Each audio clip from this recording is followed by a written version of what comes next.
Jonathan Head, our speaker, enjoys speaking in front of people and wishes to hone any natural skills. With Toastmasters, he is utilizing the structure to challenge him to improve and become a more concise speaker. He will be presenting on a research topic. There is a speech titled, How Do We Meet? Jonathan Head.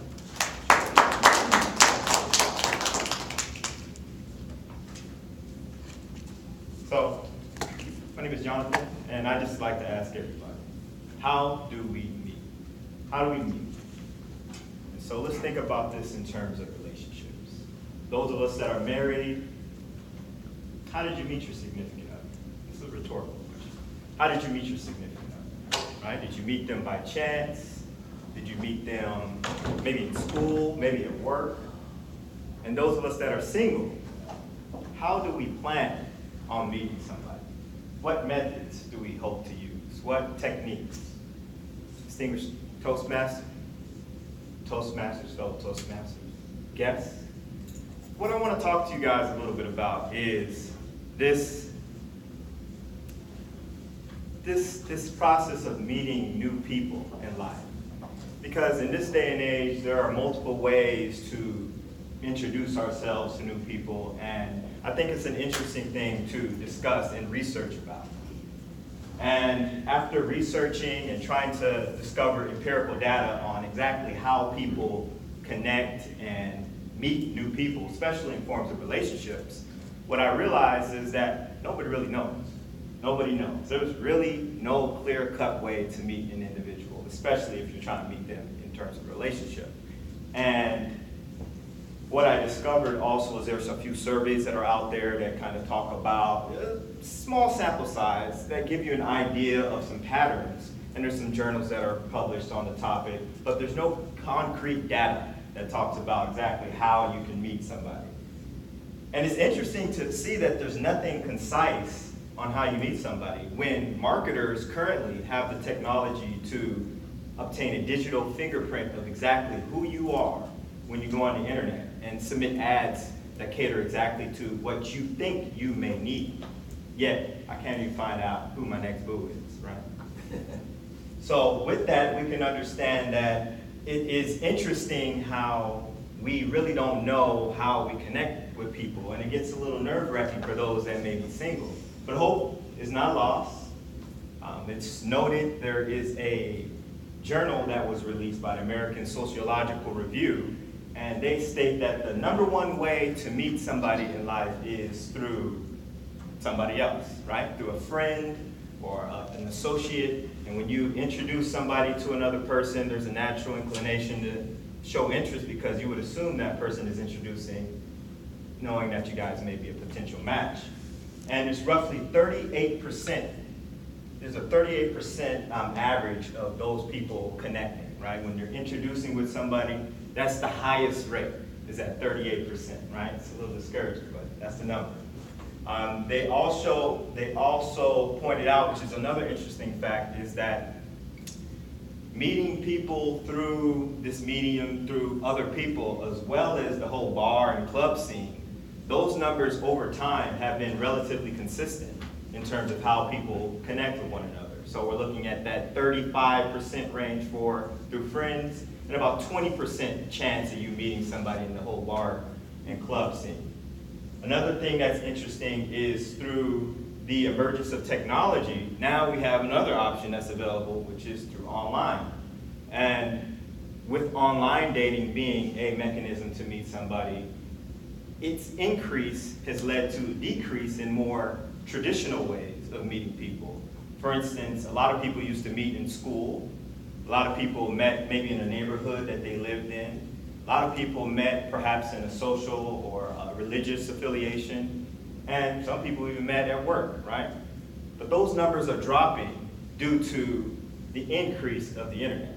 So those of you that are here that are single that thought you were working here and maybe find that significant other, chances are getting slim, right? So just letting you know.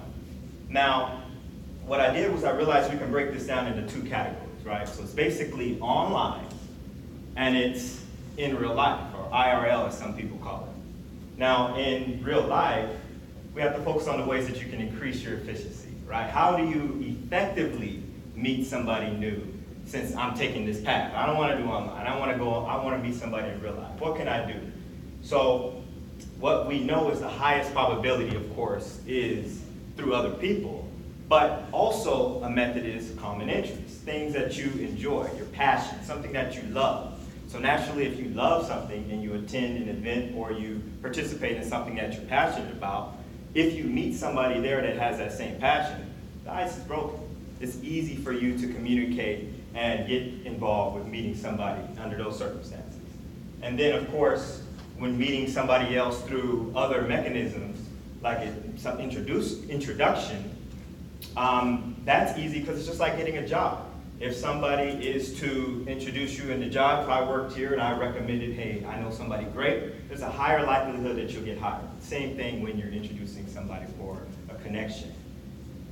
Now, there's also online dating, right? It's the elephant in the room. This is the biggest trend. This is what everybody's talking about now. We have various apps. There's a swipe culture, in fact, that some people call it. And then this is 40 million Americans alone are using online mechanisms to meet people, right? And it's a $2.5 billion industry in America. I'm not talking about global. So obviously you can imagine that it's much bigger. Now with online dating, studies show that about 27 to 35% of people meet people or use this mechanism to meet people online. So this is actually a technique that people use. And the range is simply because of the ages. So young adults, typically around 40% of them are using online.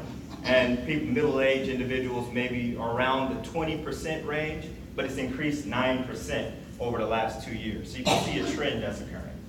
Now, this same ASR journal indicates that the thin market, as they call it, those that have a thin market have the most success. And those are same-sex couples and middle-aged Americans.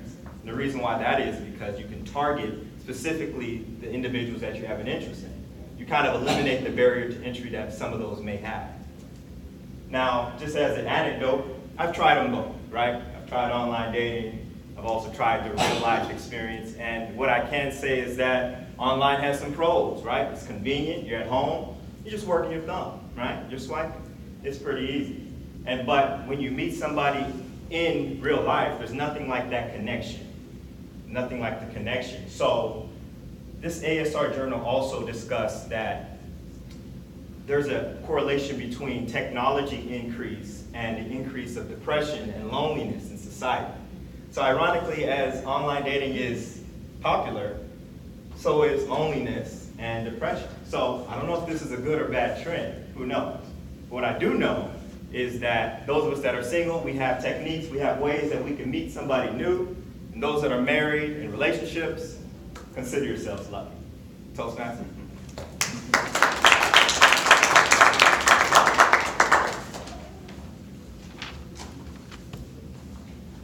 Great speech, Jonathan.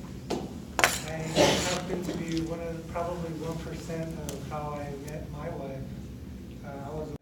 Who knows what a wingman is? So a friend of mine asked if I could be his wingman so he could dance with her and end up marrying her years later. So I'm in the minority, but I thought your speech was awesome. Thank you.